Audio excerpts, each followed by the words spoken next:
안녕하세요. 중도입니다. 오늘은 2025년 부동산 소전망이라는 주제를 가지고 한번 말씀드려 보려고 해요. 지금 45년 만에 발생한 계엄으로 인해 가지고 윤석열 대통령이 지금 탄핵당할 수도 있고 안 당할 수도 있는 약간 그런 시국인데요.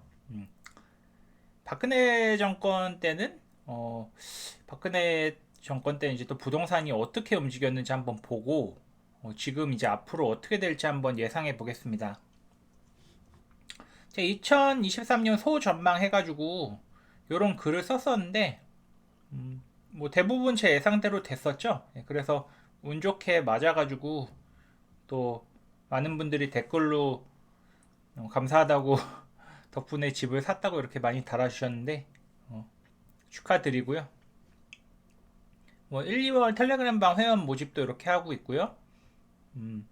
제가 이 자료는 그 매주 목요일 9시부터 라이브 하거든요.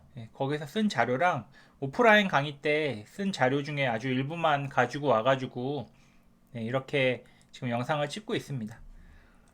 비상계엄이 이렇게 발생했는데 그 박근혜 대통령 퇴진 시나리오를 한번 보면은 11월에 이제 박근혜 대통령 퇴진 선언이 됐고 그 다음에 국회 탄핵안 표결이 12월 2일부터 이제 시행이 됐어요. 그리고 3월에 헌재에서 탄핵이 결정이 됐고 탄핵 후 60일 이내 대통령 선거가 펼쳐졌고 그래서 5월에 문재인 대통령이 당선이 됐었죠.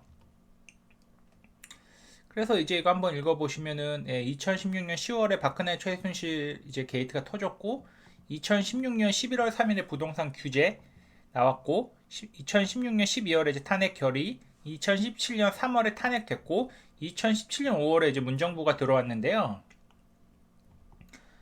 요거를 이제 이미지를 한번 보시면은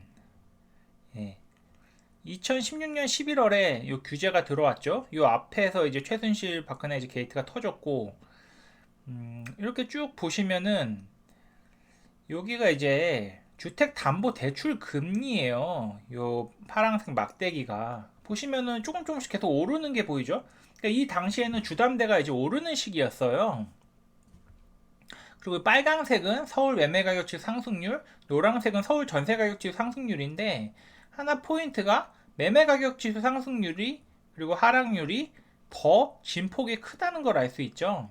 그래서 11월에 이제 박근혜 정권에서 이제 부동산 규제책을 폈어요. 규제책을 폈고 12월에 이제 탄핵 결의가 됐고 실제로 2017년 3월에 탄핵이 됐고 2017년 5월에 이제 문재인 정부가 들어왔고 다시 2017년 8월에 이렇게 규제가 나왔는데 탄핵 이제 이슈가 생기고 나서 상승률이 둔화가 된 거예요. 이게 그러니까 0.0% 밑으로 내려가면 하락을 했다는 거죠. 그러다가 이제 규제가 나오고 또 상승률이 둔화가 되고 탄핵 결의가 또 이제 되면서 상승률이 둔화가 되면서 1, 2월 침체가 약간 나왔죠, 약간. 그러다가 이제 3월에 실제 탄핵이 되니까 불확실성 해소로 오르기 시작해요. 그리고 이 진보 정권이 정권을 잡으면은 부동산 가격이 오른다. 노무현 정권에서 94% 올랐다.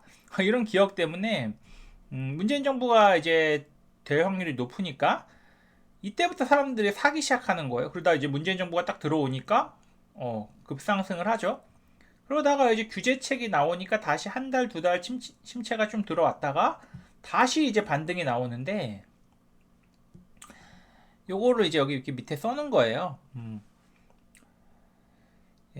그림을 보시면 규제가 발생할 때 오히려 상승률이 둔화가 되었다 이런 게 써 있고 그래서 이렇게 상승폭 둔화가 계속 됐다가 실제로 탄핵이 되니까 상승폭이 증가가 됐고 그 다음에 이제 문재인 정권이 탄생이 됐습니다. 이게 17년인데 27년으로 써놨네요. 상승폭이 증가가 됐고 문재인 대통령이 당선되고는 떡상을 했는데 요 당시에 이제 여권이 못 뭉쳤죠. 그래서 문재인 정권이 나왔고 2017년 8월에 부동산 규제책이 나오면서 일시적으로 다시 가격 상승폭이 둔화가 됐고 17년 10월에 이제 부동산 규제책이 나온 게 해소가 되면서 다시 이제 상승폭이 증가가 됐죠. 이 거래량도 이걸 한번 보면 재밌는데 이 당시에 이 박근혜 대통령 탄핵 시기에 거래량이 굉장히 침체가 됐었어요. 예, 거래량이 굉장히 침체가 됐다가 실제 탄핵이 되고 나서는 거래량이 빵 터지고 문재인 정권 딱 들어오고 나니까 거래량이 터졌다가 규제책이 나오면서 다시 거래가 침체가 됐는데, 일반적으로 거래량이 증가가 되면 가격이 상승이 되는 게 맞는데 이게 항상 그런 건 아니에요. 예. 이거는 거래량과 가격이 항상 비례하는 건 아니고, 이때 당시에 공급이 어땠을까? 지금에 비해서 훨씬 많았죠. 이게 이제 그 당시에 공급량인데 이거 서울만 갖고 온 거예요. 요건 지금 이제 앞으로 펼쳐질 미래인데, 2025년 1월에 이거 물량이 많은데 이게 둔주 물량이라 가지고 둔촌 주공 물량이라서 2024년 11월로 가야 돼요. 그래서 이거 아직 업데이트가 안 돼서 이렇게 나온 거고, 물량이 비었어요 이게. 그리고 이게 2017년 3월 정도까지는 물량이 늘어나기가 힘든 구조입니다. 예, 부동산은 빵이 아니니까요. 이러한 상태고, 금리, 기준금리가 지금은 내려가고 있어요. 요 당시에는 올랐는데, 근데 또 웃긴 게 지금 대출금리는 오히려 올랐어요. 왜냐면 가상금리가 올라서 그렇죠. 예. 그래서 이게 아마 내년 1분기쯤에 다시 내릴 거예요. 문제는 지금 미국 10년물이 계속 오른다는 게 문제죠. 현재 한국이랑 미국의 기준금리 차이는 1.5% 차이가 나고, 요건 이제 주담대 전세자금대출 금리, 그 다음에 노란색이 기준금리. 기준금리가 이번에 이제 떨어진 거죠. 3%대로. 가상금리는 오히려 올랐죠. 왜냐? 이거는 떨어지고 주담대 전세자금대출 금리 오르니까 지금 가상금리가 굉장히 높은 상태예요. 윤석열 정권에서 이거 일부러 대출금리를 지금 낮춘 상태예요. 은행권 규제해갖고. 그러다가 다시 이제 높인 상태라 이게 다시 낮아질 겁니다. 그래서 주담대랑 전세자금대출 금리가 다시 한 3% 중반대까지 내려갈 수 있을 거예요. 예, 한국도 계속 기준금리를 내릴 테니까요. 지금 주담대랑 전세자금대출 금리는 4.3, 4.4 정도입니다. 과거 역사를 한번 살펴보면은 진보 정권에서 몇 프로나 올랐을까? 노태우 정권에서 87%, 김영삼 정권에서 26%, 김대중 정부에서 이제 73%, 노무현 정권 94%, 이명박 정권 마이너스 13%, 박근혜 정권 26%, 문재인 정권이 95% 상승을 했거든요. 그래서 요 이제 파란색이 장기간의 침체가 발생했을 때 이렇게 나타낸 거고,